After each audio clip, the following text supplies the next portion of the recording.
ఎవరైనా కోవిడ్ టైంలో తీవ్రమైన ఆరోగ్య సమస్యలకు గురై మీరు కావచ్చు, మీ కుటుంబ సభ్యులు కావచ్చు, ఎవరైనా గురయ్యి అటువంటి వాళ్ళు ఎవరైనా ఉన్నారండి? మా పాపకి కొంచెం హార్ట్లో హోల్ ఉంది మేడం. తనకి ఏమైందంటే కోవిడ్ పాజిటివ్ మేడం. చాలా అంటే సఫర్ అయింది తను.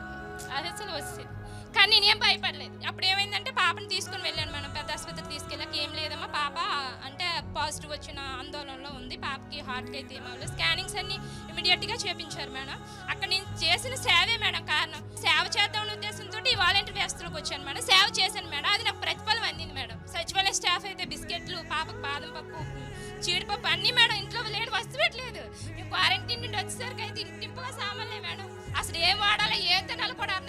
అలాంటి టైంలో ఎవరికి ఏం దొరికే కాదు. అలాంటి మా ఇంట్లో వంటగదిలో సగానికి సామాన్లే ఉన్నాయి మేడం. చాలా హ్యాపీ ఫీల్ అయ్యాను మేడం. కోలుకొని వచ్చేసరికి